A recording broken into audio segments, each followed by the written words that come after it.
Bonjour, bienvenue à la du Meeple, mon nom est Martin et aujourd'hui je vous parle de Explorers of Navaria et de son extension Forgotten Lands.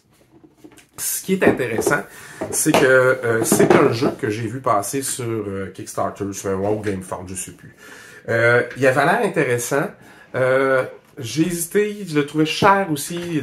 C'est rendu très dispendieux le transport et des fois, ça le plus que vous donne le Kickstarter, c'est-à-dire les petits goodies que vous avez en plus si vous faites là, ça vaut pas toujours la peine. Et ça, c'est un excellent exemple, ça vaut pas toujours la peine. Le jeu est joli, il y a ça ressemble au niveau visuel à Root, si vous avez joué à Root, mais c'est pas du tout. C'est pas méchant comme Root, vous vous attaquez pas les uns les autres. Vous pouvez nuire parce qu'il y a une espèce de draft intéressant de cartes et un petit placement d'ouvriers qui s'ensuit pour aller chercher des ressources. Vous recrutez des explorateurs pour explorer les nouvelles contrées.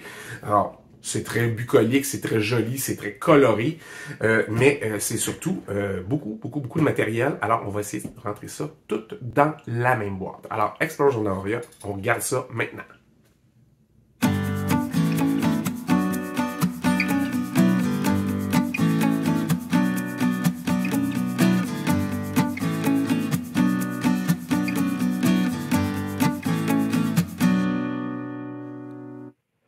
Alors, qu'est-ce qu'il y a dans la boîte de Explorers of Navaria?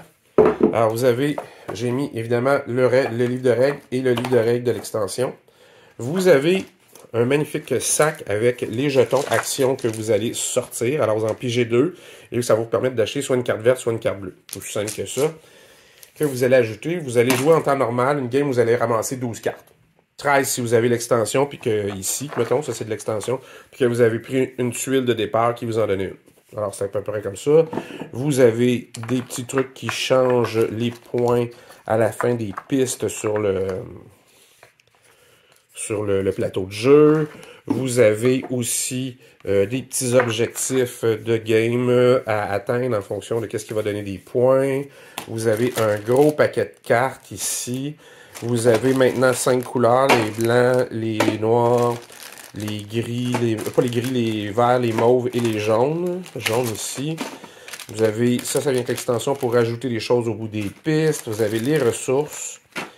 Vous avez, ça c'est des ressources de luxe qui venaient avec l'extension. Alors c'est super étrange parce que j'ai les ressources de base qui sont en carton qui font très bien la job.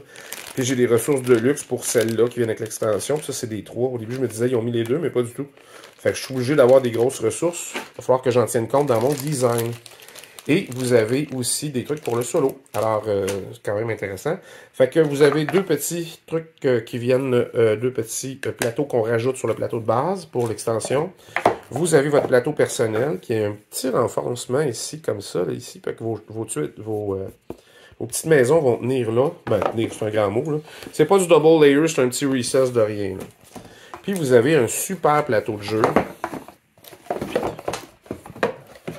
Comme ça. Puis là, j'ai mis la caméra pour qu'elle soit plus proche du jeu, là, mais ça a ce look-là. Alors, c'est super intéressant, c'est super beau. Vous avez une piste que vous suivez comme ça. Vous en avez une en haut, il y en a une autre en bas. Ça fonctionne très bien.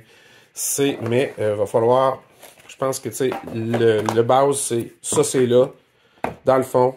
Puis je fais avec, c'est-à-dire que où est-ce que je mets les choses, ben ça va être en fonction d'un support à carte probablement, là, puis peut-être un support à tuile, puis un autre support à tuile... Puis je verrai, puis les ressources ici, peut-être, ou les... Ça fait bien des jetons. Fait que je vais analyser tout ça. Je vais concevoir moi-même, cette fois-ci, les plans de mon insert, puis je vous reviens avec ma solution imprimée. Bon, ben d'abord, pour vous dire, j'ai enlevé tout ça de sac. Hein, ça fait beaucoup de sacs en moins. Très content de mon travail. Et, à l'intérieur... livre de règles et insert. J'ai fait ça simple, là, hein, on s'entend, j'ai rien révolutionné. Là. Il y a deux supports à cartes identiques ici, dans lesquels on peut insérer les deux tuiles sur le dessus. Il y a juste assez d'espace. C'est très, pas sommaire, là, mais basic. C'est des formes qu'on a déjà vues, que j'ai simplifiées. Alors, vous voyez que, mettons, le support ici, et comme ça, il y a un trou à l'arrière, fait que vous pouvez facilement sortir les cartes sans les bousculer jamais. Je me suis pas cassé la tête, j'en ai fait un deuxième pour les tuiles. C'est le même. Ça prenait le bon espace. Ici, j'ai été créatif. Ici, il y avait 4 petits jetons que j'aurais pu mettre dans le fond là aussi, mais j'ai les tuiles de points de fin de fin de partie. Et j'ai mis les petites tuiles de fin de manche qu'on change toujours avec l'extension dans le fond. Et pour pouvoir les sortir facilement, j'ai fait un trou dans le fond. Alors, vous voyez, ça ressemble à ça. Fait que j'ai créé une boîte. J'ai d'abord créé le trou. Après ça, j'ai descendu presque dans le fond un autre petit recess, un autre petit rectangle. Et j'ai descendu un autre rectangle ici jusque-là. Et ici, je l'ai descendu jusqu'à 2 mm du fond. C'est la première fois que j'en fais. Je ne savais pas quelle profondeur exactement garder, quelle aussi épaisseur de mur. La plupart du temps, à date, mes murs ont 2 mm d'épais. Ça n'a pas une grosse incidence. C'est très, très solide à 2 mm. J'ai fait un petit récipient complet pour les ressources. Alors, le fond de ça est arrondi. Alors, c'est très facile d'aller les chercher, même quand il y en a moins. Il y en a plus, quand il y en a moins. Parce que j'en ai pas manqué à date. On a fait des parties à 4. J'ai fait un dernier rangement sur ce côté-là où j'ai mis le sac et j'ai laissé les pastilles dedans là, d'action. Là. Tu sais, on met ça comme ça, puis on le roule, puis voilà. Ici, j'ai laissé, parce que là, avec les trucs, les ressources de luxe ici de parchemin, ça rentrait serré. Alors, j'ai mis les numéros 3 dans le fond comme ça, avec le solo. Comme ça, si on en a besoin, on ira les chercher. Puis ça, ben, ça n'a pas besoin d'être rangé autrement, de façon plus précise, parce que, anyway, il y a le sac par-dessus. Et pour chacune des petites couleurs de personnages, j'ai fait une petite boîte comme ça. Alors, pour ceux qui connaissent ça, je me suis pas cassé la tête. En fait, je fais des tests en robotique à l'école où je travaille. Puis, on s'est rendu compte que si c'est des pièces qui n'ont pas de pression dessus, on peut mettre un remplissage de 10 ou 15%. 15%, on voit souvent ça. Moi, je teste à 10 et à date, ça tient très bien. Il n'y a pas de poids, là. Vous mettez pas de poids, pas de pression là-dessus. Fait que c'est pas un enjeu du tout, du tout. Fait que ça fonctionne très bien. Puis si évidemment c'était pour un robot dans une compétition de robotique, ben là, on mettrait peut-être un remplissage de 100% pour que ce soit plus solide. Mais voilà, c'était ma solution entièrement faite par moi pour Explorers of Navoria. Les Explorers of Navoria, belle petite boîte, bien pensée au niveau des mécanismes. Je trouve qu'il y a un mécanisme de rattrapage qui manque. Quand on est premier sur la piste, on reste premier pour le tour suivant. C'est pas toujours intéressant. Il y en a qui disent que c'est plus important parce que on va chercher les cartes en dernier, si on est le dernier, mais on va être le premier à prendre la pause d'ouvrier pour aller chercher des ressources après. Et dans le chat sur BGG, on explique que c'est plus important aller chercher les ressources. Ben, pas tout le temps. Moi, il y a une partie que j'ai perdue parce que toutes les opportunités d'avoir des bonnes cartes m'ont passé sous le nez. Puis, il y a quand même une certaine lock avec la pige, là, qui fait qu'on peut pas... qui fait qu'on peut pas toujours aller chercher ce qu'on veut tout le temps, tout de suite. Alors, c'est pas grave, ça reste un super bon jeu, ça reste super le fun, c'est super accessible, c'est pas compliqué, les règles sont en 8 pages écrites super gros, là, vous n'aurez pas de difficulté à comprendre le jeu. Pour l'instant, je l'ai vu qu'en anglais, mais c'est un très très très bon jeu, facile à expliquer aux gens. C'est vraiment du mid-weight, mais léger. C'est dans le bas du mid-weight, c'est quand même plus d'affaires à penser que les aventuriers du rail, mettons, ou des choses comme ça. Mais c'est pas compliqué. C'est vraiment le fun à apprendre parce que c'est facile, on peut le montrer à plein de gens et tout ça.